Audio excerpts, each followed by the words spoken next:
لا تبقى تحبه بايه بعد. يبقى اذا المطلوب ايه؟ الحب اللي هو الحب العقلي، وبعد ذلك يتسامى الى ان يكون ايه؟ حب عاطفي. فقال له ان كنتم تحبون الله، هي مش دعوه، هي ايه؟ مش دعوه. الانسان منا لما يجي يدعي انه بيحب واحد، من كل ما يتصل به يبقى محبوب. مش قال الشاعر وكل ما يفعله المحبوب ايه؟ محبوب. طب ان كنت بتحبني اتبعني. شوف، خد بالك في كلمة اتبعني واستمع مني. اتبعني لا توجد الا في السلوك. يبقى عايز بقى تحب، شوفني بعمل ايه، اعمل زي. انما تدعي كده انك انت بتحب وبعدين اللي بعمله انا ما تعملش زيي، يبقى ما تنفعش. فقال دليل صدقكم في الحب المدعى منكم ان تتبعوني، فان اتبعتموني يبقوا خدتم نعمة الله في التكليف على انها نعمة، وقبلتموها منه مع ما فيها من المشقة عليكم، فيحبكم الله لأنكم آثرتم تكليفه على المشقة في التكليف. يبقى إذن المرحلة أنتم أحببتم الله للإيجاد وللإمداد، وبعد ذلك وقفتم في التكليف، يبقى تقيل عليكم. نقول انظروا إلى التكليف، هل التكليف لصالح المكلف أم لصالح المكلف؟ إنه لصالح المكلف، تبقى يجب إنك أنت تضم للنعم إيجاد وإمداد وتكليف. فإن أحببته للإيجاد والإمداد جائز ماشي، تقوم تحبه للإيه؟ للتكليف، تحبه للتكليف تعمله. يبقى بعد انت محبت ربنا، يبقى ربنا ايه؟ يحبك. اولا حبك لله لا يقدم ولا يؤخر، انما حب الله لك يقدم ويؤخر.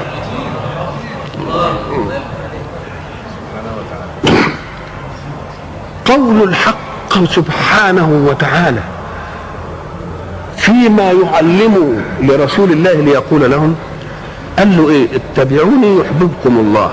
يعني انا ما انفصلتش عن ربنا، ما تعملوش ضرار بيني وبينه، ما تعملوش ايه؟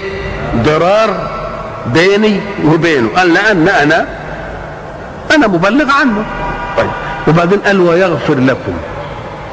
انتوا عارفين ويغفر لكم دي جايه، انتوا عارفين حكايه في التقنينات البشريه يقول لك باثر رجعي، يعني اللي ما كانتش في باله الحكايه دي يبتدئها دلوقتي وهنغفر له اللي فات ولا كانش عارفه.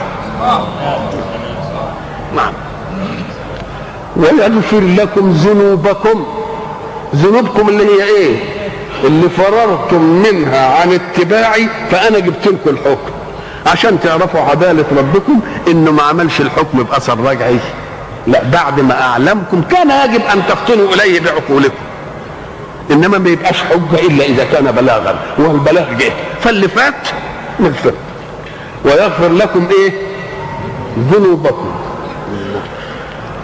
والله كما تعلمون غفور رحيم. قل ثانيه برضه، قل اهي اطيعوا الله والرسول. احنا كنا زمان قلنا في امور في الامر بالطاعه جاءت في القران على 3 الوان. مره يقول اطيعوا الله والرسول كهذه الايه، اطيعوا الله والرسول لم يكرر امر الطاعه، بل جعل الامر واحدا، اطيعوا يعني المطاع الله والرسول الاثنين. الله، اذا اتبعوني يحببكم الله. قال لك لان اصلا طاعتي طاعه مين؟ هي طاعه الله. يبقى انا ما بقولكش طيعني انا، ده انت بتطيع الله. اطيعوا الله، ولذلك لم يكرر امر الطاعه.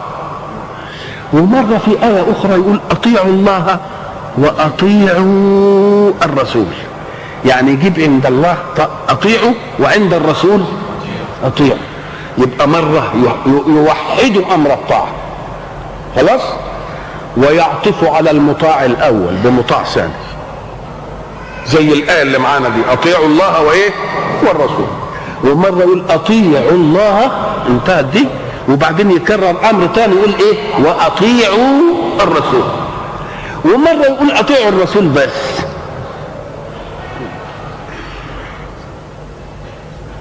ايه الحكاية دي؟ قام قال لك ايه دي؟ الوان التكليف.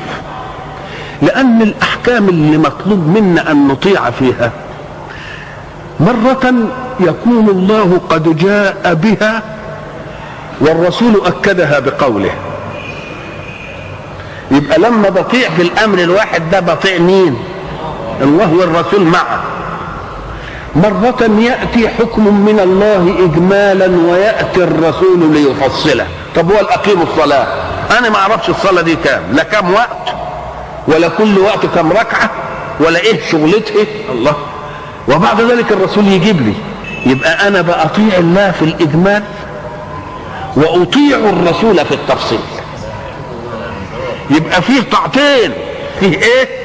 طاعتين اثنين، أطيعوا الله واطيعوا الرسول. الامر المتحد يبقى اطيعوا الله ورسوله لانه امر واحد. خلاص. الامر الذي جاء من الله فيه تكليف اجمالي وترك للرسول صلى الله عليه وسلم بيانه، يبقى انا اطعت الله في الامر الاجمالي في ان الصلاه واجبه واقيمها. ايه الصلاه واجب اقيمها ازاي؟ كما يقول. يبقى دي طاعه ولا لا؟ ومرة يجيء الحكم بالتفويض الأعلى من الله للرسول، يقول له أنت قرر في المسائل دي يا ابنه. الله هو ما دام كده قال ما آتاكم الرسول فخذوه وما نهاكم عنه فانتهوا. يبقى ترك للرسول أن يصنع أشياء ولا لا؟ ما دام ترك للرسول يبقى هو اداله بالتفويض العام. بالتفويض الايه؟ وما دام اداله بالتفويض العام يبقى انا لما اطيعه فيما يقوله وان لم يقل الله به يبقى داخل. ولذلك كان لما يجي يقول له الواحد اي حكم مش موجود في القران يقول له ما دليله من القران؟ ما دليل ان الفجر ركعتين ودليل ان الظهر 4 والعصر 4 وده 3؟ ايه الدليل؟ نجهر هنا ونجهر هنا. قال له غير بالك الدليل ايه؟ ما آتاكم الرسول فخذوه وما نهاكم عنه فانتهوا. والدليل جاي من القرآن ولا لا؟ والدليل جاي من القرآن. يبقى الأمر بالطاعة جاء في القرآن على ألوان 3. اللون الأول إن اتحد المطاع الأمر بالطاعة الله والرسول، يعطف الرسول على من؟ على الجلالة. إن كان لله أمر إجمالي وللرسول تفصيلي نقول أطيعوا الله وأطيعوا الرسول. طيب على الأول. وإن لم يكن لله حكم بل هو بالتفويض العام ما آتاكم الرسول فخذوه وما نهاكم عنه فانتهوا، يبقى ده اسمه ايه؟ دي للرسول. أطيعوا الرسول، أطيعوا الرسول. ثم يأتي بعد الله والرسول في أطيعوا وأطيعوا. احنا قلناها مرة ان هو يجي يقول وأولي الأمر. وأولي ايه؟ ما قال هو قال أطيعوا الله وأطيعوا الرسول وأولي الأمر، مش جابها في مسألة أطيعوا الله والرسول وأولي الأمر عشان يلتحموا في طاعة واحدة، جابها في الآية اللي مفرق فيها أطيعوا الله وأطيعوا الرسول علشان تفتن إنه عند أولي الأمر حذف شيء وهي إيه؟ أطيعوا. عشان نقول له إيه وهم ما لهمش طاعة ذاتية، الرسول له طاعة ذاتية انما انتم مالكوش طاعه ذاتيه. طاعتكم من مستمده من باطن طاعه الله ورسوله، فلا طاعه لكم فيما لم يكن طاعه لله وللرسول. خلصنا من دي كده. قل اطيعوا الله والرسول. يبقى انتم ان كنتم حريصين على الحب من الله لكم، انتم بتحبوا ربنا، لكن انتم المساله ان ربنا يحبكم، مش كده الفايده تيجي من هنا على الاول. فادي اتبعوني. وفي التكليفات تعملوا ايه؟ اطيعوا الله والايه؟ والرسول. اطيعوا الله والرسول. فان تولوا يعني ايه؟ يعني لم يستمعوا اليك ولم يتبعوك. شوف بقى، فان الله لا يحب الكافرين. يا ستار، انتقلت الى الكفر على طول. انتقلت ايه؟ على الكفر. لما تولوا عن الله والرسول والى اخره يبقى انتقلت الى الايه؟ في تفظيع اكتر من كده بقى؟ ما فيش تفظيع اكتر من كده.